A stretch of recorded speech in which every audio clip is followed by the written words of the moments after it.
If you were with us at all over the summer, you remember that Scripture has got some weird stories.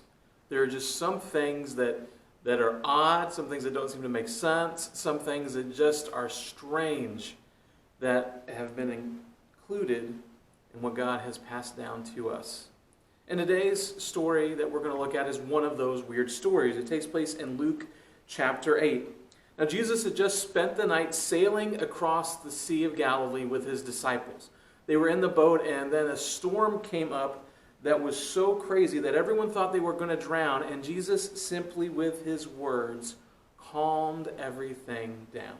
No big deal, right?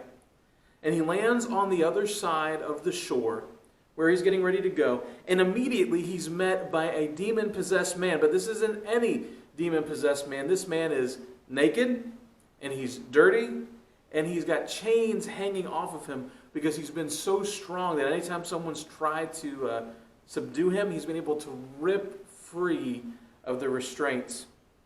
And I say this again, he's met immediately by a dirty, naked, demon-possessed man, right? This isn't everyday kind of stuff. And here's what happens when they show up. When Jesus stepped ashore, he was met by a demon-possessed man from the town.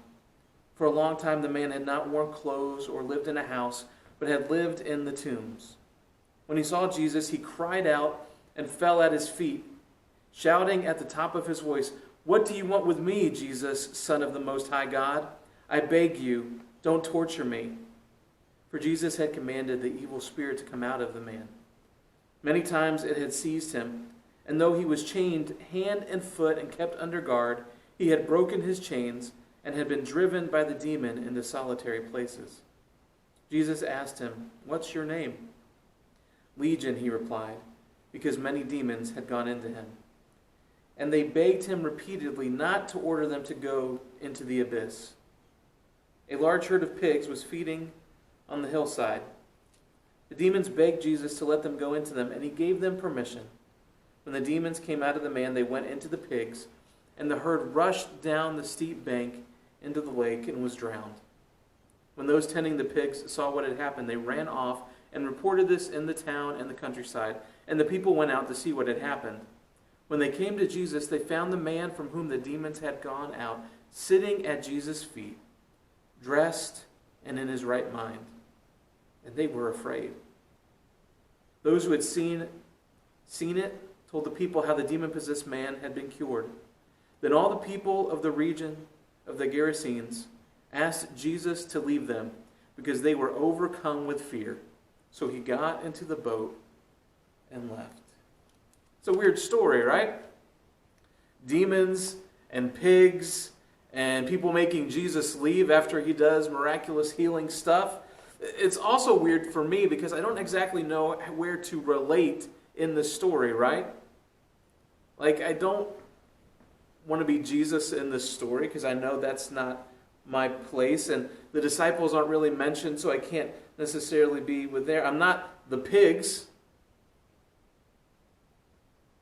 It's so much easier in the story before to see where I'm supposed to be. Because in the story before, the disciples are caught in a storm that they cannot control, and they feel like they're overwhelmed and they're going to drown, and Jesus saves them. And I get exactly where I'm supposed to be in that story. But not here. Because the only person left for me to be really relating to is this demon-possessed guy, the naked, dirty, demon-possessed man. And I don't want to be related to him. I don't want to relate to him. That's not something that I feel necessarily on a regular basis, right? Any of those things. And if you're like me, that's probably what you feel too. But I want both myself and everyone who's listening to do one thing for me. Hold off on discounting how close we are related to this demon-possessed man for just a little bit.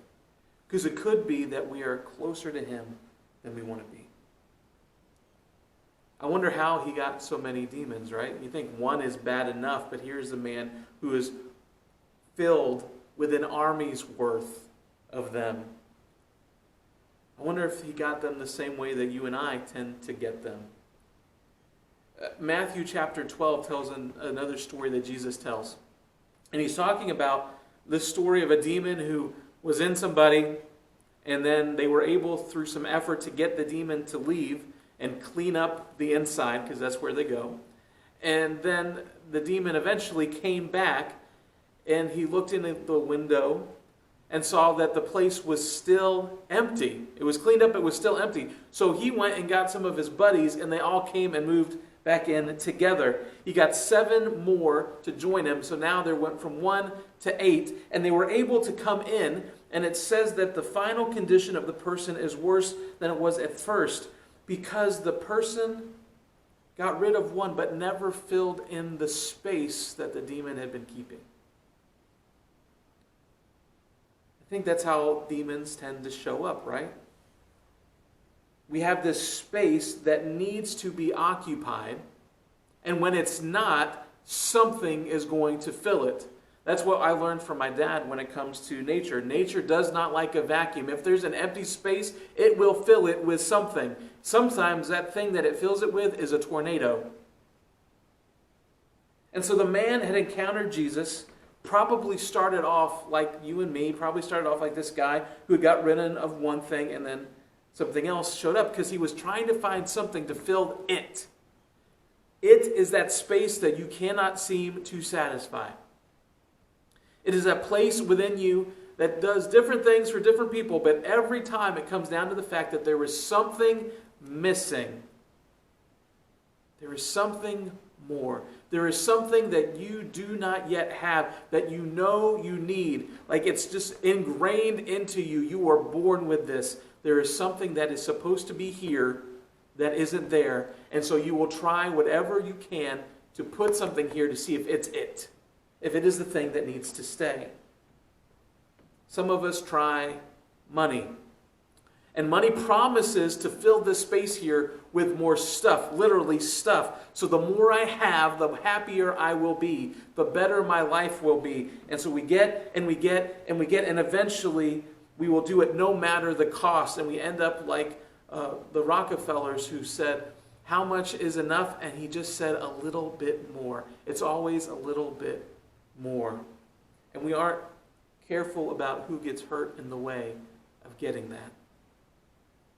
Some of us look through it in popularity, like we just want people to like us. We want to be respected or well known or looked up to or applauded. So we try to get as many followers as we can on our Instagram feed, or we want to be who people want us to be when we're in the crowd that we're with. So we can change our personality depending on where we're at. We can be who you want me to be. That's who I will be for you. As long as you like me. As long as you applaud me. As long as you give me that thing that's supposed to be it. And sooner or later I will be whatever I need to be and not know who I really am, as long as I can have it. For other people, it's just being loved. And so we will settle for anything that looks like love. As long as somebody says they want us around. And we will put up with all kinds of stuff that we should never put up with, as long as they say they love me. And I will search for that everywhere. And I'll never feel satisfied until I'm in that relationship, or I have that person, or this happens or that happens. For others of us, it's just simply pleasure. Like, I just want to have a good time. And whatever promises to give me a good time, to help me feel better, to help me feel something, that is what I want. So I will trade pleasure now for whatever's coming later. Like, I'm not worried about tomorrow. I just want to know what I'm going to feel like for the next 10 seconds. Whatever it is that you're trying to use to fill this space here, this it reaches a point where it cannot live up to its promises. As much as it said, I will take care of this, all it does is just create more space here, where it takes more and more for you to get satisfied, more and more for you to take it. And in the place of this vibrant, flourishing life, you just even feel more empty than you did before, even though you're filled with all of this stuff. And eventually, all of the failed attempts to get rid of those things and try something else, it just doesn't work, because what happens is one of them comes back and he brings 7 friends, and all of the bad habits, all of the things that you're ashamed of, all of the things that broke you, all of the things that leave you feeling worse than you did before, all of them show up again. With suffering and shame and guilt and broken relationships and the loss of control. And we end up just like this guy that met Jesus on the shore that day. Filled with what should not fill us, we are full of brokenness. And this brokenness does a couple things to it. When we're so broken like this man, we've lost control of ourselves. We don't know who we are. We're not in our right mind anymore. We're not in our right heart anymore. Our identity is shattered, and we can't control our own strength. We can't even control getting dressed. And it will drive us to isolation. We become so lonely because our shame pushes us away from others. And we get left alone. And we get left alone, not just someplace nice. We get left alone in the darkness. We don't know our way forward anymore. We don't know our way home anymore. We live among those who are dead, among the things that are dirty and unclean and broken beyond repair. We don't see a way out. We don't see a hope anymore. And I don't know about you, but when I think about those things, losing control of myself, being isolated by my shame, and not knowing a way forward or a way home, then suddenly I can start to relate to this demon-possessed guy more than I want to. Because there are places in my life where I have tried to fill what needs to go here with something, hoping that it's it. And every single time it has proven to be false. And so where is Jesus? Where is Jesus when I've spent all of my life trying to fill this hole right here, and instead of getting filled, I have just filled myself with brokenness? Well, he goes on this trip that doesn't make sense. Like, Jesus is over in Galilee. He's on the side of the shore. He's been preaching. He's been teaching. He's been doing miracles. He's been working among the Jewish people because that's where he's called to go. He almost never goes to a Gentile land, except that's where he goes for this story. He goes across the sea overnight to a Gentile land, to a place that he almost never goes, the place he usually avoided. And then he heals a man. And as soon as he's done healing the man, he leaves. And he goes back across the sea. It's almost as if he goes and lands by tombs instead of in a harbor to specifically find this man that is broken. To specifically find this man that is filled with so many demons, so much regret, so much shame. Like, that's the whole point of the trip. He went out of his way to bring light to the darkest place that existed. Because it was about healing. Jesus loves to heal those that we marginalize. Jesus loves to heal those who are forgotten and feel abandoned. Because this is where Jesus is. Jesus will reverse the damage if we let him fill us. You see this place right here? The reason nothing else works is because it is designed for him. And so he comes and he clears the demons out of this man. He makes the space cleaned up again because that is where he is supposed to be. He lets the man watch the pigs go down into the ocean. I think because he wanted to reassure the man that he really had freedom. This wasn't like the other times where he got better for a little bit and then it got worse again. No, these are gone. They are destroyed into the sea, not to come back. And then he cares for the man, right? I mean, somewhere he got a bath, somewhere he got clothes, somewhere he got food, somehow they got the chains off of him. Jesus helped with all of those things that this man needed. And then he gave him companionship. Instead of leaving him alone there, he let him sit at his feet. It was almost as if the man knew, like, look, I know that this is where I'm supposed to be. I know who I belong to now. I know who I'm supposed to worship. And when you sat at the feet of someone like Jesus, what you were really saying in those days was that I want this person to pour into me as much as they can. In other words, I want Jesus to fill me. He knew what it was like to be filled with something evil, to be filled with something shameful, to be filled with something that took everything from him. And in place of that, he wanted to be filled by the one who had set him free. And so he sat at his feet. He sat in the light. In his right mind, there was no room for demons anymore because Jesus had come to take his rightful place as Lord of this man's life.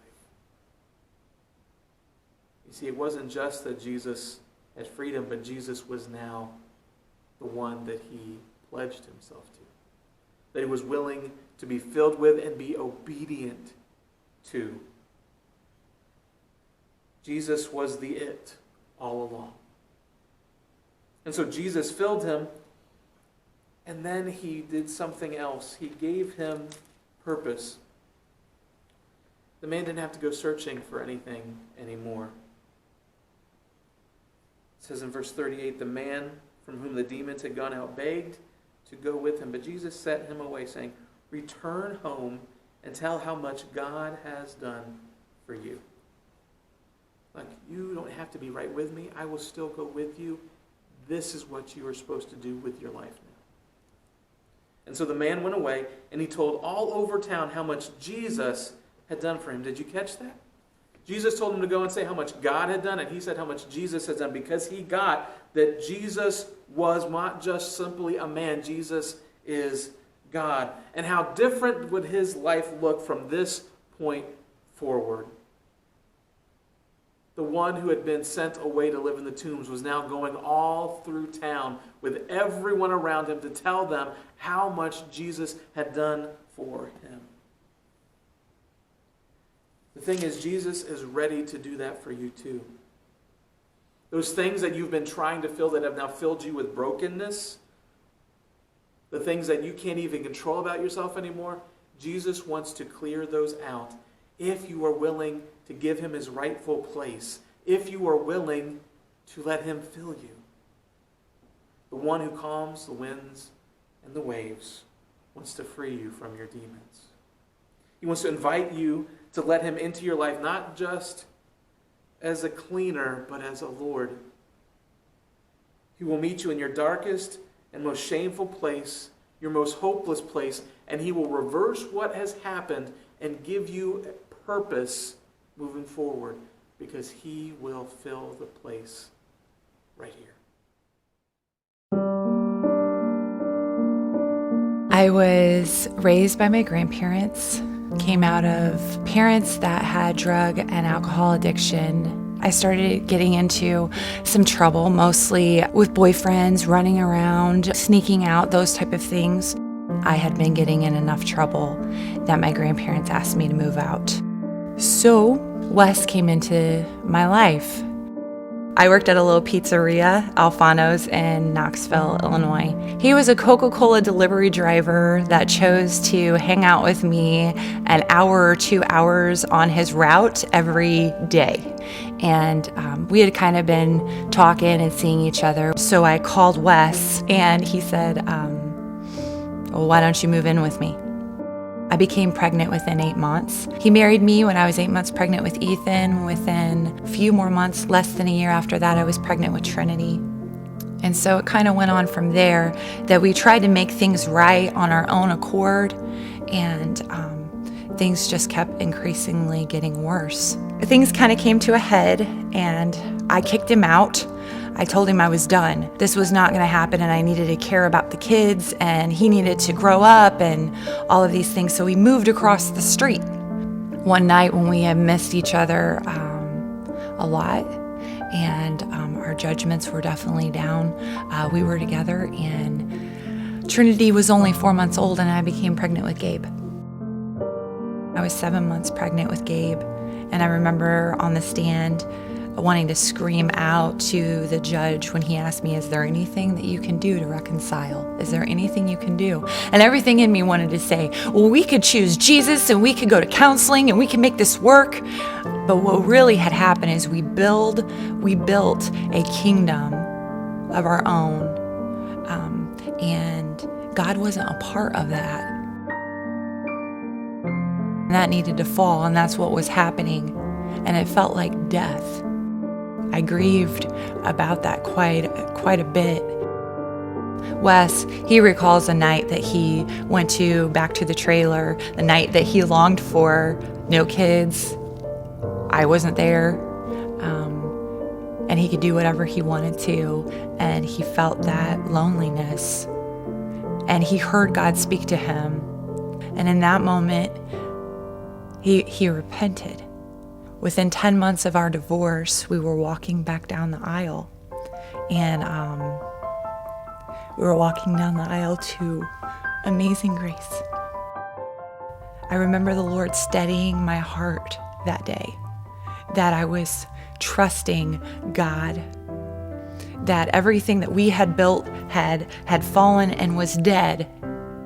And God was restoring something new, and he was a part of that. And that Wes and I, we don't work without Jesus. We don't work without Christ. We were introduced as the restored Stockham family. Jeremy, which is one of my really close friends, had came to Bridgeway at one time. So they were pursuing going to a church and growing in the things of God. And I was just like, we're neighbors. I want to go where they're going. Wes was like, okay, let's go where they're going. Because at that time we hadn't found anything that was really fitting. So we ended up coming to Bridgeway, but knowing I was all in, and I was never going to not say yes to God. And then it turned into Pastor Jeff coming to me, I believe that next Sunday, and saying, I think I have something to talk to you about. And then it was 2 weeks later, I was being asked to be the family ministries pastor here at Bridgeway Community Church. I was absolutely humbled because my heart is for family. I've always wanted a family. I've always wanted a good family.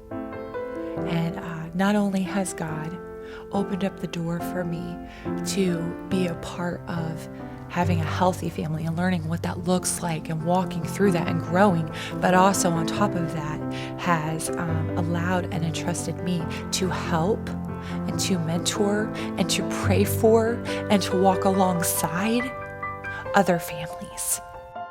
He moves so in and out of people with that spirit of adoption. I just love that. If you are feeling out of control today, Jesus wants to come and reverse that. If you are lonely and feel isolated because of your shame or your guilt, Jesus wants to do something about that today. If you feel like you're stuck in the darkness and you don't know a way forward, you don't know who you are, what you're supposed to do, where you're supposed to go, you don't know where home is anymore, Jesus wants to do something about that today. He can reverse it all if you are willing to let him do that, and then let him fill this place right here that has been filled with so much brokenness. Anything else but Jesus will let you down. So won't you let him fill you today? Why don't you let him fill you? Why don't you just simply come and sit at his feet and let him pour into you all of his grace, all of his love, all of his hope, all of his power, all of his peace, so that you can walk forward knowing that he has filled you, and telling everyone about what Jesus has done for you. Lord, I pray that whatever we're facing today, whatever demons we've been carrying around, whatever ways we've been looking to fill ourselves up, and instead of just put brokenness and evil and shame and guilt and heartache in its place, I pray we'd be willing to let go of those today so that Jesus could fill us up. The space was designed for him in the first place. He has a right to it. He has given his life that he might forgive us of anything that is there, that he might come in and clean it all out, and then pour his Spirit into us. Lord, that's the only way we're going to be in our right mind. That's the only way we're going to be clean. It's the only way we're going to know where home is. And it's the only way we're going to know, where do we go from here? But too often I have got parts of my life where I have left that aside, where I have tried to fill myself or find purpose or identity in something other than you. Forgive me. Cleanse me of that place. Fill me up. Lord, I pray for anyone who's here today and listening to this and needs to know you so fully. Lord, I pray that they would be at the place where they could admit the places where they are broken, that they could go to you with the things that need healing, even the ones that they're ashamed of, and that you would give them the forgiveness and healing that they need. That they would believe that you have done everything necessary to bring them into your family, to give them a new life, to make them right with God, to let them be yours. And I pray that having done that, they would do what this man did and let you be Lord. So that when you say this is what needs done, that's what they go and do. And their obedience demonstrates just how much your love has transformed their lives. Lord, I pray all of these things in your precious name.